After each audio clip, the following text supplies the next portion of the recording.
Kita berdua harus memegang gelang ajaib itu agar kita bisa masuk ke kerajaan tersembunyi. Kisah Kerajaan Tersembunyi.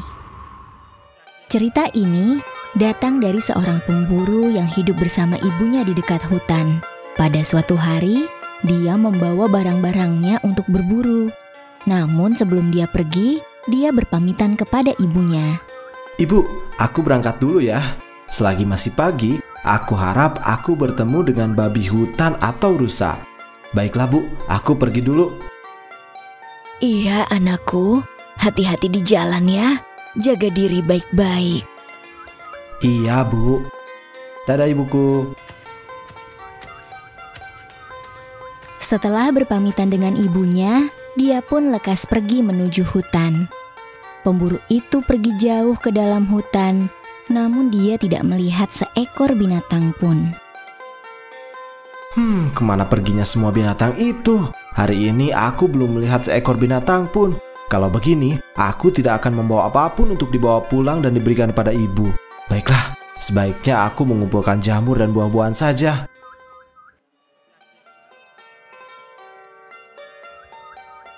Wah, jamur dan buah-buahan ini besar dan juga segar. Sangat cocok jika aku jadikan sup. Rasanya pasti akan enak sekali. Tetapi sebelum itu aku harus makan sesuatu. Aku sangat lapar. Kalau sudah kenyang, baru aku akan mengumpulkannya. Ketika dia hendak makan, tiba-tiba dia mendengar suara gelak tawa perempuan. Hah? Siapa yang tertawa? Dan dari mana suara itu berasal? Itu suara tawa dari para gadis. Bagaimana bisa para gadis itu bermain di hutan seperti ini? Pemburu mengikuti suara-suara itu sampai dia menemukan 6 wanita cantik yang mengenakan pakaian indah layaknya bangsawan. Pemburu itu bersembunyi di balik pohon dan mulai mengamati mereka. Awas, jangan sampai terjatuh. Larinya cepat sekali. Apa yang mereka lakukan di sini? Jika aku lihat dari cara berpakaiannya, sepertinya mereka bukan berasal dari sini. Iya, besok-besok kita... Saat sedang asyik bermain, gelang hijau milik salah satu gadis itu terjatuh. Mereka sudah pergi.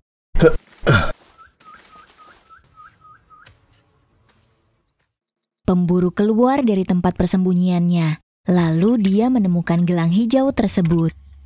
Wah, gelang yang sangat indah. Permata yang ada di tengahnya seperti daun. Kalau begini, aku bisa menjualnya dengan harga tinggi.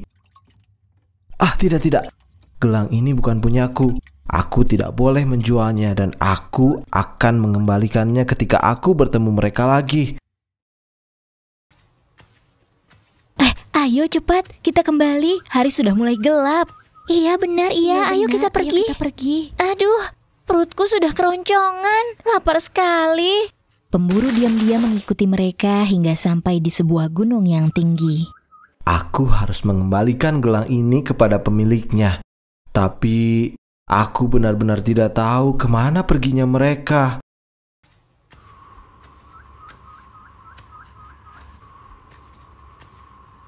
Mereka berjalan hingga kelimanya menghilang saat kabut menyelimutinya, tetapi tidak dengan gadis pemilik gelang itu.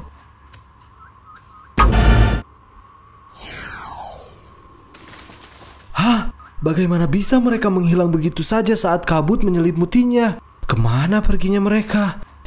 Tapi salah satu dari mereka masih ada di sini. Oh tidak, kenapa aku dikirim kembali ke dunia? Gawat, gelangku, di mana gelangku? Kalau begini aku tidak bisa kembali ke kerajaan. Aku harus menemukannya. Apa yang terjadi denganmu? Kenapa kau tidak kembali bersama kami? Gelangku hilang, dan aku tidak tahu kapan aku menghilangkannya. Oh tidak, jangan khawatir. Kami akan membantu menemukannya. Ayo kita berpencar untuk mencarinya. Setelah itu kita berkumpul kembali di sini.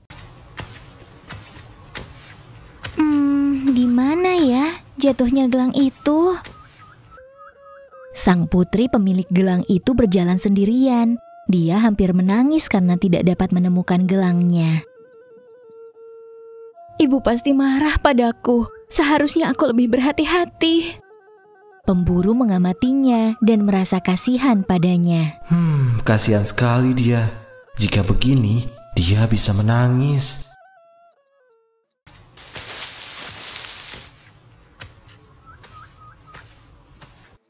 Nona, apakah ini gelangmu?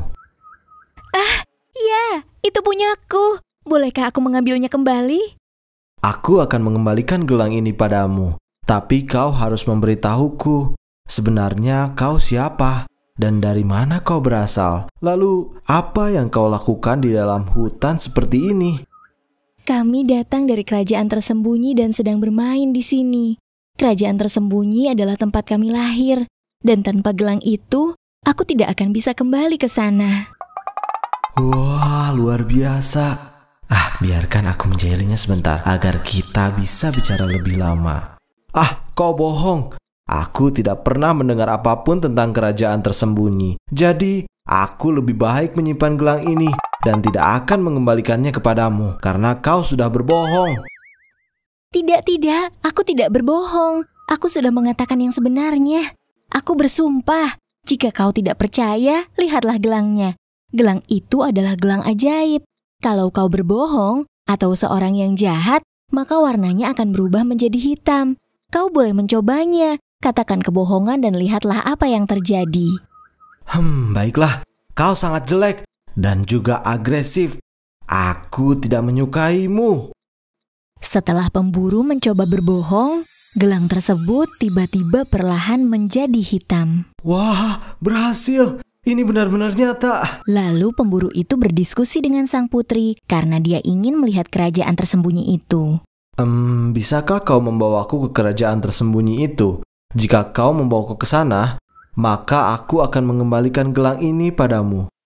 Baiklah. Aku akan membawamu ke sana agar kau percaya bahwa aku tidak berbohong.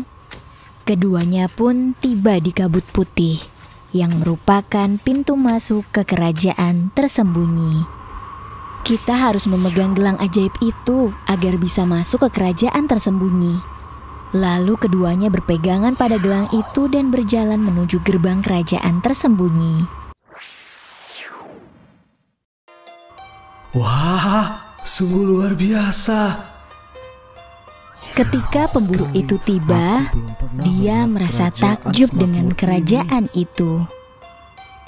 Aku sudah membawamu ke sini. Apa kau merasa puas? Sekarang, tolong kembalikan gelangku dan kau bisa pulang ke rumahmu. Ayo cepat kembalikan. Aku minta maaf karena telah mengiramu berbohong dan memaksamu untuk membawaku ke sini. Ini ku kembalikan gelangmu. Ambillah. Pemburu itu memegang tangan sang putri dan meletakkan gelang itu di telapak tangannya. Sang putri kaget karena sebelumnya dia belum pernah disentuh oleh laki-laki. Bukan cuma kaget, dia juga merasa malu. Jika aku kembali sekarang, aku tidak akan pernah melihatnya lagi. Aneh sekali. Setelah dia mengembalikan gelang itu, seharusnya dia pergi dari sini. Tetapi, aku malah ingin dia tinggal lebih lama di sini. Hei, tunggu! Jangan pergi dulu! Hah? Ada apa? Bagaimana kalau kita melihat-lihat sekitaran kerajaan sebentar? Ya, aku ingin sekali melihat-lihat kerajaan ini. Tapi, aku tidak ingin mengganggumu. Tidak apa-apa. Ayo, kita berkeliling. Kudengar Ratu minta masakan spesial di perjamuan besok. Benar, sudah kusiapkan semuanya. Bagaimana hasil tambang kemarin? Banyak, sudah dikirim ke istana. Tambang emas merupakan sumber penghasilan masyarakat di kerajaan itu. Batu-batu di sungai berfungsi untuk membuat gelang ajaib. Pemburu melihat bahwa hanya ada wanita di kerajaan itu. Karena penasaran, dia pun bertanya kepada sang putri. Dari tadi, aku melihat hanya ada wanita di kerajaan ini. Lalu di mana para lelaki di sini? Lelaki di sini tidak banyak, karena mereka yang tinggal di sini harus punya moral yang baik dan kejujuran. Siapapun yang melakukan kesalahan, mereka akan diusir. Kebanyakan laki-laki tidak bisa menepati janjinya. Jadi mereka semua diusir dari kerajaan ini. Hah? Benarkah? Tapi tidak semua lelaki seperti itu. Keduanya pun semakin dalam berbincang lalu saling mencinta. Meski baru bertemu sehari, rasanya seperti sudah kenal sejak lama. Malam itu, akhirnya pemburu pun menyatakan cintanya kepada sang putri. Apakah aturan di kerajaan ini membolehkanku untuk jatuh cinta kepada seseorang? Lalu, bolehkah aku mencintaimu? Iya, boleh.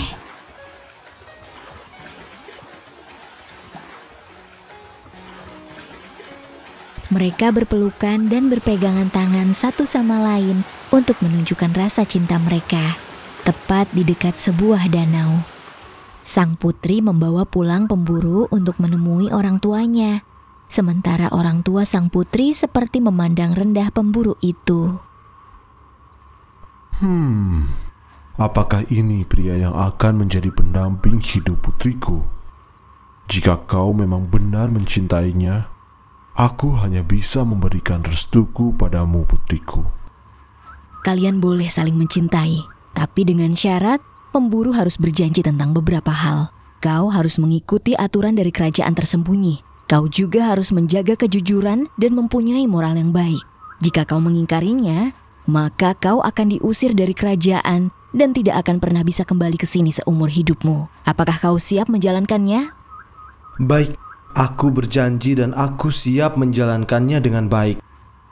Suatu saat nanti aku pasti tahu bahwa pemburu ini akan melanggar semua. Karena aku yakin bahwa dia adalah laki-laki yang tidak bisa menepati janji.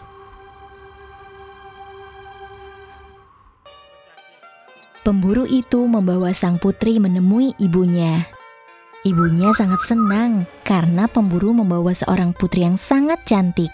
Dia pun bersikap sangat ramah dan menghormati sang putri. Jangan khawatir sayang, anakku akan menjagamu dengan baik. Sebelum kalian pergi, mari kita makan bersama dahulu. Pasangan yang serasi, indah sekali. Lihatlah. Tidak lama dari situ, akhirnya pemburu pun menikah dengan putri kerajaan tersembunyi itu.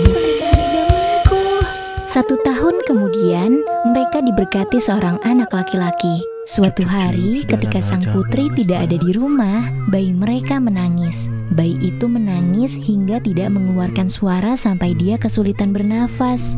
Segala cara telah dilakukan ayahnya, tetapi bayi itu tetap tak berhenti menangis.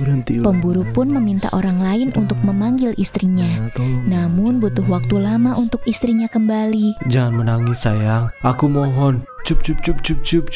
Kakak, tolong kabari sang putri, beritahu dia bahwa bayinya terus menangis. Aku sudah melakukan segala cara, tetapi dia tak berhenti menangis. Tolong segera beritahu sang putri. Cep, jangan menangis nak. Semoga ibumu segera datang. Cep, sudah ya?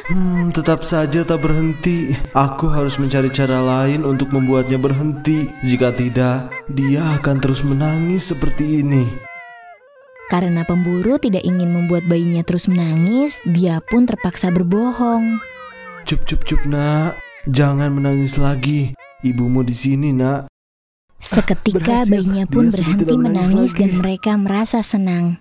Namun, gelang pemburu itu menjadi hitam karena dia telah berbohong. Begitupun gelang ibu mertuanya, karena mereka sedang bersama dan pemburu melanggar aturan kerajaan tersembunyi. Berbohong merupakan sebuah kejahatan di kerajaan tersembunyi. Semua orang di sini sudah tahu kapan kau akan mengingkari janjimu. Gelangmu akan menjadi hitam selamanya. Lalu pemburu pun melepaskan gelang tersebut dari tangannya. Sekalipun kau melepas gelangnya, gelang itu tidak akan kembali normal. Terima kasih telah menyelamatkan nyawa cucuku. Tapi bagaimanapun, orang-orang di kerajaan tersembunyi sangat membenci orang yang tidak bisa menepati janjinya. Kau tidak bisa tinggal di sini lagi. Kau harus pergi dari sini. Aku sangat sedih karena mulai sekarang aku tidak bisa hidup bersama keluargaku dan melindungi mereka.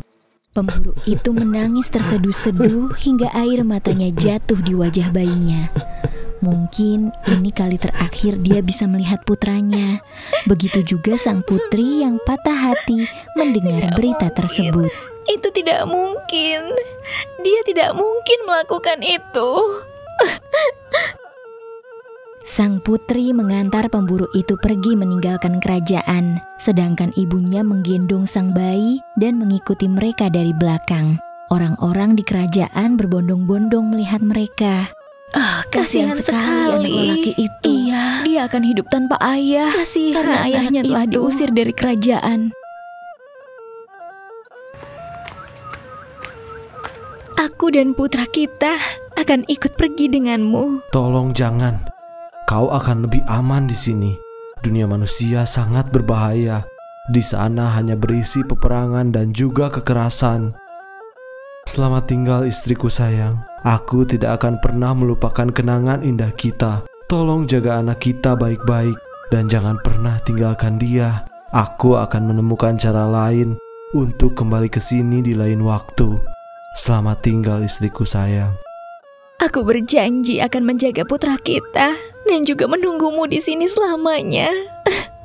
Selamat tinggal sayangku. Sang pemburu tersenyum dan memeluk sang putri, lalu berjalan menuju gerbang keluar kerajaan. Jangan khawatir, nak. Kau sudah memberi banyak perbekalan untuknya. Aku yakin dia akan hidup damai seumur hidupnya. Sebelum berangkat, sang putri memberikan sekantong kunyit dan makanan kepada pemburu. Dalam perjalanan pulang, pemburu merasa bahwa tasnya sangat berat. Kenapa rasanya tas ini semakin berat? Kunyit macam apa ini? Berat sekali. Perjalananku masih panjang. Sebaiknya aku membuang kunyit ini. Berat sekali. Aku harus segera membuangnya. Di tengah perjalanan, pemburu itu pun beristirahat sejenak. Wah, cuaca hari ini luar biasa panasnya. Sebelum lanjut, sebaiknya aku makan siang dulu di sini. Panas sekali. Pemburu pun membuka kotak makanannya dan dia terkejut dengan isi yang ada di kotak makanan itu. Wow. Ya Tuhan, ini emas. Terima kasih putriku sayang.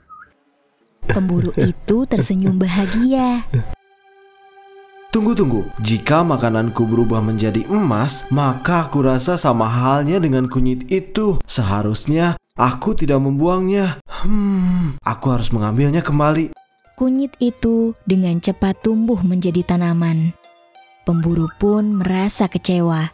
Karena saat dia menggali tanaman kunyit itu, kunyit tersebut masih utuh seperti biasa.